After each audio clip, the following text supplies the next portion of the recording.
Jackie, no. I have to be like, this one I hate. Sometimes I like look at things and I'm just like, Jackie, what were you thinking? It's just so weird, you know? It's time. It's finally here. My 2024 Everything I Knit in a Year video. I watched so many of them last year. I couldn't get enough. I couldn't fathom how people could knit so many things throughout the course of a year. And so it was something that I just saw and I wanted to tackle myself. And you know what? I did it. Here we are. Let's get started. First, we're gonna go through all the sweaters I made. Then I have some summer knits for you. And then we'll go into accessories. So I have shawls, hats, and socks at the very end. I'm mostly gonna be hitting on the high points of these, the yarn, the pattern, the experience. If you want any more details, I'll link Ravelry links down below. I'll have some notes, needle sizes, all that kind of jazz in those Ravelry pages. To begin, we have my very first knit of the year, the Lumme by Sari Nordlund, and I made this out of And Make Aran yarn by the Fiber Company. This is a 50% wool, 50% alpaca, and it's in this gorgeous like purpley blue color. I bought it because I thought it was going to be a little bit more of a cobalt blue, but it ended up, it is more of like a purple blue shade. And then I used it with their white color and made this gorgeous colorwork sweater that was honestly my first finish of January of 2024, but ended up being so remarkably memorable that I thought of it throughout the rest of the year. So much so that I mentioned it to multiple people. I just had like such fond memories of it, the way the yarn felt, the way it worked up so quickly, being in like that worsted Aran weight, how fun the actual motif was, and just how accomplished I felt when I wore this sweater. It felt like a true art piece, and it was just like every time I wore it, people stopped me. They were like, what are you wearing? Where'd you get that? Oh my God, Jackie, did you make that? And it just felt like a true accomplishment. I will say I did make it a little bit short. The pattern recommends from the underarm to just go like 8 inches. And so like I was in the car when I was at that point. I was like, whatever, pattern says to do it, let's do it. Did the ribbing right away, and it ended up just being like a little too short on me.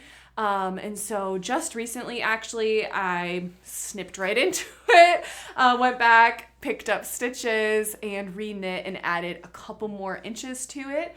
So it's definitely something that I recommend if it's something that you want to knit, is just be a little bit top of mind of how far you're going.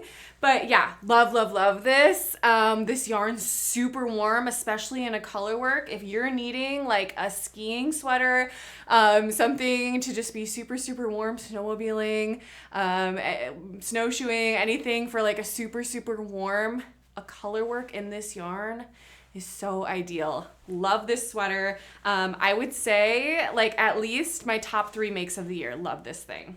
Next we have a Lento, and this was really fun because I made this out of a Sari that I hand dyed at a knitting retreat. So it just felt fun to say like, this is a creation all of my own.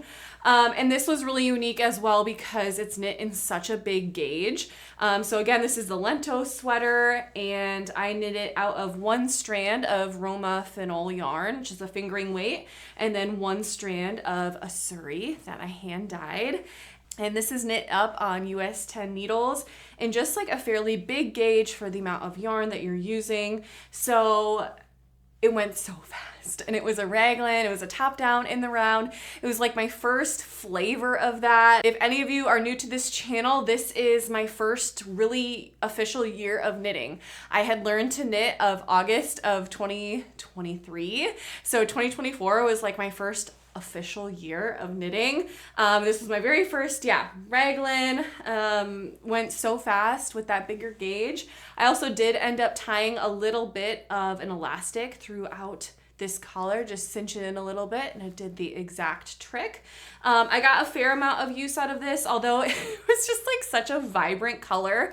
It was so fun throughout the spring. So I feel like I wore it a lot during that, and it also was cute once it started like earlier summer months when I started getting tan. I feel like these colors looked so beautiful with that. But I do feel like, again, different parts of this are still a little bit cropped and short. I know the Lento sweater in general is a cropped sweater with like, you know, definitely more bracelet length sleeves. So again, just another lesson for me in like, hey, Jackie, you need to keep knitting. Even if you don't want to, you need to keep knitting. You need to try things on multiple times. Make sure you love it. But yeah, that's the Lento. And then next we have the ever famous Cumulus tee by PetitieKnit. And this is so stunning. This ended up being a product of Yarn Chicken a little bit. I had bought it with the yardage for holding 2 strands of mohair. These are 2 hand-dyed yarns from Sorella, and I ended up holding 1 strand of mohair and 1 strand of Sari, but the Sari had so much less yardage than the mohair that it was not a fun game of Yarn Chicken. Had I have held 2 strands of mohair, I definitely would have been able to do the sleeves, but alas, it ended up being a t-shirt, and I actually got a ton of wear out of this throughout the spring, so it was totally fine, and I love the way this fits so much that I would actually totally make another one in a long sleeve version. And it was such a fun spring garment in that it was a t-shirt, so it's totally fine that it ended up being that way. But yeah, the fabric is absolutely stunning with that Sari and mohair, and it was just gorgeous. So fun to work on. The edges are worked in an I-cord bind off. That was my first time doing that on a garment. I felt like it was such a pretty finish to a garment. And yeah, I absolutely loved it. The sleeves I ended up doing not quite as far down as PetitieKnit does hers. I did mine a little bit further up, and I just felt like such a staple. So fun. So much so that I made a different version of a Cumulus tee later. Next, I have one that is very similar to the Lento actually. This is the California sweater by Knit California. And I wanted to sign up for this test knit because of how much I enjoyed knitting the Lento. This is very similar in gauge and in weight. It is just made into a drop shoulder style instead of a raglan. And this was, yeah, so fun to use. I got to use some hand-dyed yarn that I had in stash. That was a superwash merino, and I held it with Knitting for Olive soft silk mohair in this gorgeous like coppery color, and it was just so fun to work on because I had started this like during the Fall Feels Knit Along that I hosted, and it just felt like the epitome of fall. This hand-dyed yarn that I used within it just looked so much like falling leaves, and it was just, yeah, it was just the picturesque thing to be knitting in the fall. Went by so fast, again, in that bigger gauge, and I feel like I got my fill of the bigger gauge knits this last year. And so, yeah, it's kind of made me want to slow down a little bit and do things that are a little bit more tight, but I had so much fun making them when I did. And then for this one as well, this being the mohair, the other one having the Sari, I got to see how they react a little bit differently. So the Sari, I almost feel like it fills in the gaps a little bit more than the mohair does, being that usually the fibers are a little bit longer. And it's just a totally different feeling. I kept describing it as Sari feeling more wet and mohair feeling more dry. I'm not really sure why, just sensory wise, that's what it felt like to me. Like Sari felt more just like thick and damp and long, and mohair to me feels just dry, light and airy. And so that was kind of the difference between these two garments if you ever are choosing. I do feel like Sari filled in the gaps a little bit more, but mohair feels light and airy. So love them both, honestly. But yeah, highly recommend this pattern if you've been interested in the Lento but you want a drop shoulder. It's a great alternative. Then I have the Zipper Sweater Light by PetitieKnit. This was my first knit getting to use a zipper, pulling out some of my sewing skills. And I made this out of a farm yarn for my husband, and this is in a DK weight. It's absolutely filled with pills right now. This was not the best experience. I would say out of all the ones that I just talked about, this is probably one of my biggest disappointments. It was super hard to do the zipper because the DK weight fabric was so light that I feel like the zipper kind of like flares out a little bit. I also had a hard time picking a color for a zipper that I felt like looked the most commercial, made it look not handmade. And then this yarn just has been so pilly. Of course, it's soft and beautiful, but the pills have been a little bit of a nuisance. And then lastly, it has a ton of positive ease, which is like a PetitieKnit staple, and I love wearing things that are oversized, but it was a little bit of an oversight that my husband loves to wear things a little bit more fitted. So it's honestly something I wear more than he does. And because of the pilling and the zipper, it's something I end up wearing a lot more at home and less of as a stylish, polished piece, which is really what I wanted when I cast this on. I wanted a piece he could wear golfing and to work, and that would be, that polished, traditional quarter zip style. And it was a flop. That's not what it was.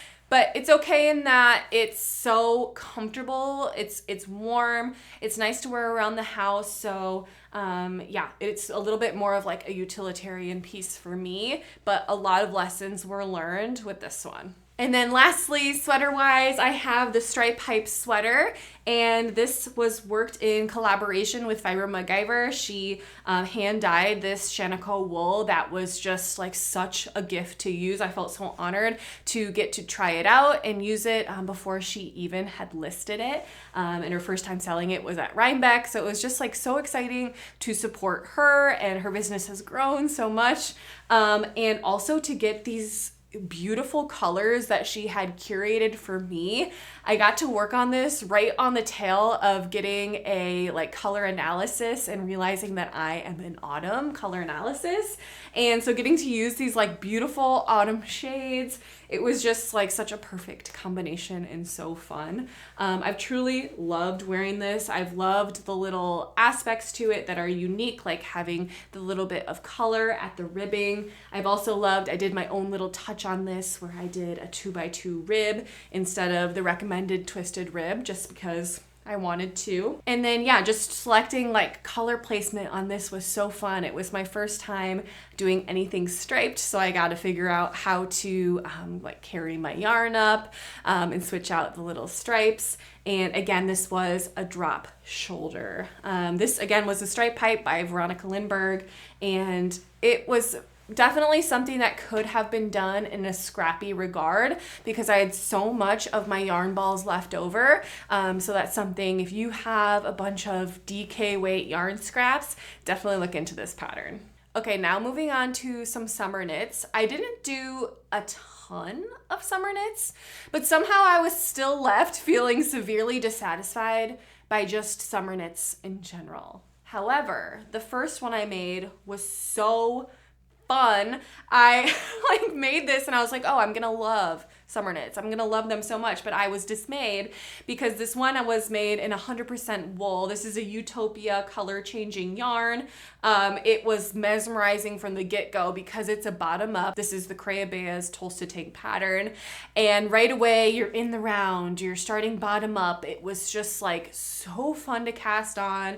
There's literally only an inch of ribbing, and then right away you're into stockinette, and this wool is just that Targhee Rambouillet, springy, best texture ever. And so you're just going, and then you're seeing the color changes, and it was just captivating. And then there was some little bit of fun elements, there was some bust shaping, and then right away you're getting into decreases and you're splitting and you're getting to do the fronts and backs. It was just so enjoyable. It ended up being this is overall in general kind of hard to fit into a wardrobe in that it's a horizontal striped purple tank top. made out of wool. But I had a couple of fun outfits that I paired it with. And I've since found a couple of more ways to wear it, like with a cardigan over top. And so this is definitely a pattern that I would make again, especially because the Crayabea has like different necks and different ways to make this Tolsta tank. And I would 100% make it out of a wool again, just because it was so enjoyable. And then I made another Cumulus tee, like I mentioned. However, this time it was the O-neck version. And this one is made out of Knitting for Olive's pure silk. And boy, oh boy, were life lessons learned. This one being that silk in a white, probably not going to stay the nicest looking. It looks a little bit dingy. This is also a pattern where I learned my make one lefts and my make one rights tend to be a little bit more gapey, just teaching me that I need to tighten up my knitting a little bit when I'm doing those. It did create like a beautiful look to this that I'm not displeased with. It was just a lesson in how my knitting is, because mine ended up looking quite a bit different than PetitieKnit's did. Knitting with this yarn, it's a fingering weight yarn. It was my very first fingering weight full garment. And just like the nature of knitting with the silk, it was a little bit hard on my hands. If you go back and watch my videos, this was one I loved to complain about. Again, had those I-cord finishes, and I did wear this a ton. It was super easy to pair with different outfits, being that it was white. The first time I tried it on, I like so distinctly my husband be like, oh my gosh, like that looks designer. And so that was like a huge burst of confidence. But yeah, it's the yarn, it didn't block out or bloom beautifully like wool does. So that was my first lesson in kind of learning how these summer yarns work, but just like feeling it now, it's so nice. Jackie, no. I have to be like, I don't know if I want to make another summer garment this summer. I do have some things planned, like with a Noro yarn and whatever, but it's crazy going from the hand feel of a wool to then going to something like a fingering weight silk. Ew. And then lastly, for summer yarns, this one I hate. If comparing that Cumulus tee in the silk to this, I much prefer that fingering weight silk to this. This is Sandus Garn Line, and it works up, I believe, in a more of like a DK weight. And this is a Sabai top. It feels flimsy. It feels very like wabi-sabi type of style to me. Just like very go with the flow, very earthy, hippie. And that's just not me, and that's not my style. So I should have known that, but I couldn't have known because the photos of the pattern look so polished. This is the yarn she recommends. I did gauge swatch, but maybe I was a little bit off gauge, or maybe it just stretched. I'm not really sure. But yeah, it's just like oversized and flimsy. I wore this like 3 times. I barely wore this. I thought I was gonna wear it even throughout autumn months with like jackets and things. I didn't. I felt like the collar kind of hung down. I felt like it looked sloppy, so I didn't wear it. So that's it for garments. Now I have shawls, hats, and socks. Let's start out with some socks. First socks that I made this year were these really fun Christmassy socks. This was made out of a Malabrigo yarn and then a Brooklyn tweed, their fingering weight that is now discontinued, but I love. I'm kind of sad it's discontinued now. The yarn was so beautiful. I love those Malabrigo colors. Just the richness of them is so beautiful. I did feel like when I finished this in January of last year, it was like, what the heck's the point of these? This is my first pair of socks. They weren't warm. I didn't get it. And so I only wore these a handful of times, but later on in the year, as you'll see, I got tempted by some more socks. I believe these are the next ones that I made, and these are in an opal yarn. It's so beautiful. And I was enticed by my friends continuing to make socks, and they love the opal yarn. And so I was knit-fluenced to buy some. The hilarious thing about these is one sock is like literally 1.5 inches, if not 2 inches longer than the other one. Don't know how that happened. Actually, I do. I would try them on and be like, oh yeah, that's good, and then finish it instead of actually counting rows. What I learned from this is I need to count how many rows I have and then do it exactly on the next one to ensure that I'm doing the same, just because going off my eyes is not a trustworthy way to do things. But yeah, since these are such different sizes, I don't wear them a ton. So I think what I need to do is frog this and bring it down to match, because otherwise they're gorgeous, beautiful socks. I love the way that this worked up. It looks incredible, so incredible. And I love the way that the opal yarn feels. For sure, this was my favorite pair of socks I made this year. Then I ended up making these out of the Retro Saria Mondim yarn, and I just was like so excited when I saw this yarn in a store because I had never seen a Retro Saria yarn before, and I bought these actually in Omaha just like on a little trip to a wedding. And I just was like, okay, I kind of want like a funky color. And then I ended up making Hermione's socks with these, which was just like not the smartest, because I feel like the way that this yarn works up would have been more beautiful in a vanilla sock than it did in this kind of like ribbed sort of pattern. So I kind of feel like these are a little bit ugly, if you were to ask me.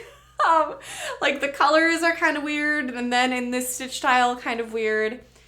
Sometimes I like look at things and I'm just like, Jackie, what were you thinking? It's just so weird, you know?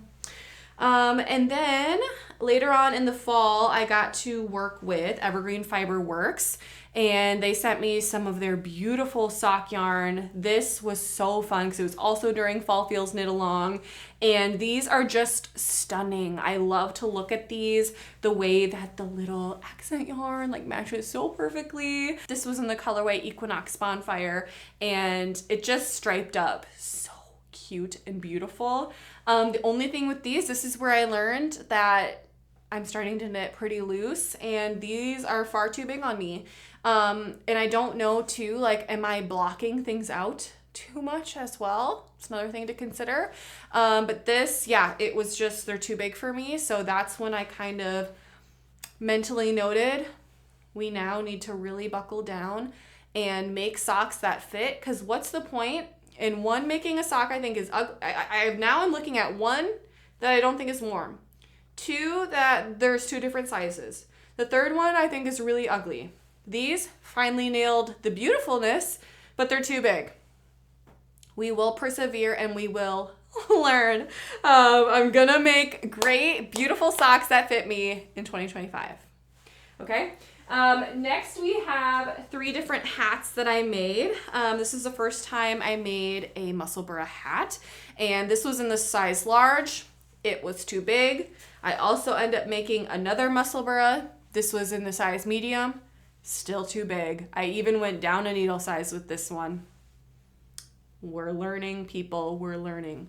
This first one I was able to put into the dryer and shrink it down enough that it's definitely totally wearable. I love wearing this hat. This was in a Hedgehog Fibers yarn that is just so gorgeous. Every time I wear it, I like take it off and just look at all of the different speckles. I cannot wait to buy another skein of Hedgehog Fibers yarn this later this winter, because it's gorgeous. The way they dye things is stunning. And this is the first time I learned what I was calling like the therapeutic dose of knitting, because knitting in the round on whatever needle size this was magical. It was the best gauge ever. It felt so good. It was just truly spectacular.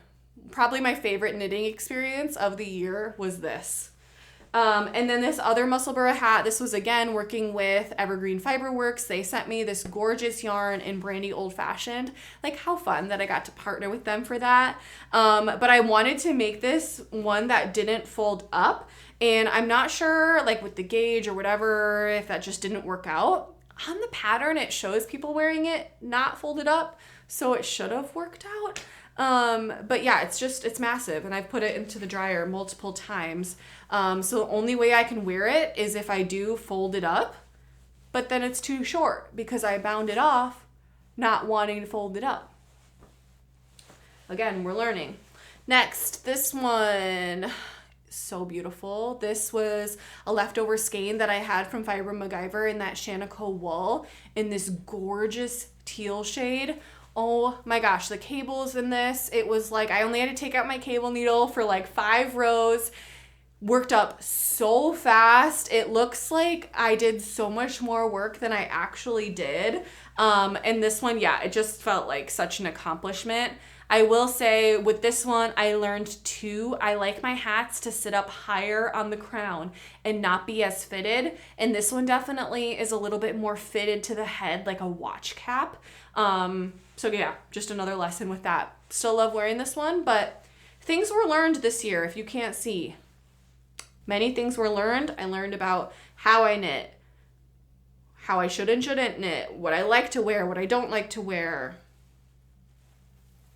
at quite a bit of a cost and time commitment. Okay, lastly, let's go through my 3 shawls. So this first one, again, there were life lessons in this one. I did learn so many different skills with this one, being that it was my first time learning and doing brioche. So this was so fun. It was 2-color brioche. There's another section that's just 1-color brioche. And the last one is like a different kind as well, I believe, although I'm not sure exactly what it's called.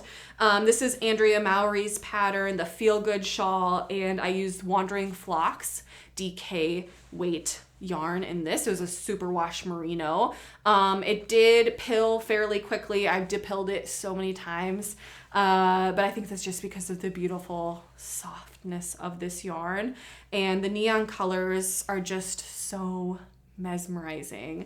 I have since learned I don't think these colors are really for me. They don't really work with my skin tone or hair color. I feel like this would look so much better on like a true winter or a spring, but for me, I still love wearing it. It's so soft. I feel like I wear this a lot at home. This helped me figure out how much I really love wearing shawls and how much I wanted to make more shawls. So later on in the year, I got to work with Junction Fiber Mill, and we created these Andrea Mowry shift cowl kits, and I got to like pick out colors with them, and this was probably like the most rewarding collab of the year, because it was just so fun to support such a cool team and business, to pick out some of my own colorways with them, and then to just create something so gorgeous and beautiful out of this like woolly wool yarn. It was just so fun. It was fun to see it work up, fun to see the color change, and yeah. This is kind of made into a little bit more of like a bandana-y style. And I just, after I finished this, I could not take it off. And still, I absolutely love wearing this. It feels, again, like an art piece to wear, and I love it. And then lastly, I have my Moonwhistle shawl, again by Andrea Mowry. I loved that Andrea Mowry Feel Good shawl so much that I just wanted to make another one. And so I made this out of 3 different yarns, one being a color changing yarn, and then 2 different solids. And it's just so fun. It's fun that there's only one color changing and the other 2 are really just like the stripes in between. But I can't stop wearing this either. This smells so strongly of my perfume because I can't stop wearing it. And like I've taken naps in this. I've also taken naps in the shift cowl. That's when you know something, even though it's woolly and scratchy, that's how you know that you really love it and that it's warm and cozy when you end up taking a nap in it. At least that's my philosophy. So yeah, that was everything that I knit in a year. I just forgot the one that hurt my feelings. Oh my gosh. How could I forget? One of my biggest lessons through the year, as if I hadn't learned enough. This is the Lana vest by Irene Lynn, and I had originally made it out of a very bright, like lime green yarn. And this pattern is pretty oversized, like gorgeous cables. It took me so long to make, but I had made it in this lime green color, which honestly, like on camera, looked stunning. I loved the way it looked with my green eyes and my hair. I felt like it was just so beautiful, especially in the spring. But when I would wear it out and about, it just felt like frumpy. It felt like I was like a giant green highlighter, honestly. And I just didn't like wearing it. It made me feel like people were seeing my clothes and not me. I don't know if you've ever felt that way. And I wasn't wearing it. I wore it maybe 2 or 3 times. So I was like, okay, I think it's time to like either give it to somebody or try dyeing it. And I had seen, I think it was like Knits by Mandy and a couple other people dyeing their knits with Rit dye. So I was like, yeah, let's try it. I'll do it. I did it. I did it the first time and the color was a little bit uneven, but my garment was fine. And then I did it a second time, and while the color was a little bit more even, my garment was no longer fine. It was felted, and it completely changed the shape of the garment. It shrunk up, and then it kept wide. This is so wide. I finally just showed this to my friends yesterday, and they were all dying at how wide it was. They didn't believe me that it was truly that bad, but it's bad. It's so wide. The color is so weird. I completely ruined it. We're thinking, we came up with a resolution that I should make it into a project bag, and then maybe if I have left over, also make it into a pair of mittens. So stay tuned for that. That might happen with this. But that was definitely a huge lesson in probably, I'm never going to use Rit dye to dye something again. I just don't think it's worth it. It would have so much rather been better used if I would have just given it away to someone or sold it or donated it, any of those. And then also just a lesson in to be more realistic with the colors that I'm selecting and choosing in the manner of the garment. So like if something is knit in an Aran weight with 10 inches of positive ease, like it's probably going to look frumpy if you're wearing it in a highlighter color, right? So like that one would have been much better in like a more neutral shade or a darker shade, cream, whatever. So many different avenues. I probably would have liked it better. And so now I think in selecting colors, like if I still love that lime green, I should have made it into a hat or something smaller, even like how I incorporated some lime into that Feel Good shawl. That's like an avenue that I think I'm gonna do more often than like a whole big giant highlighter. So yeah, just learning a little bit through that, do's and don'ts of knitting. I really feel like I was initiated into knitting this year. It was very much so many lessons, but also so many wins and so many exciting things that like kept me pushing along and wanting to keep creating and wanting to keep knitting. So if you are new around here, just know I like to make weekly podcasts, keeping you up with all of the things that I'm making. Actually, last week I just posted a video about all the things to come this winter. So I'd love for you to stick around if you are not a part of my channel yet. Thank you guys, as always, for supporting me throughout the past year, for hanging out with me as I created all of these beautiful things. If there's anything that you were inspired by, that you also learned this year, or that you'd love to see me make this year, let me know down below. But other than that, I hope you guys have a great rest of your week, and I'll see you next week with another podcast episode. Bye-bye.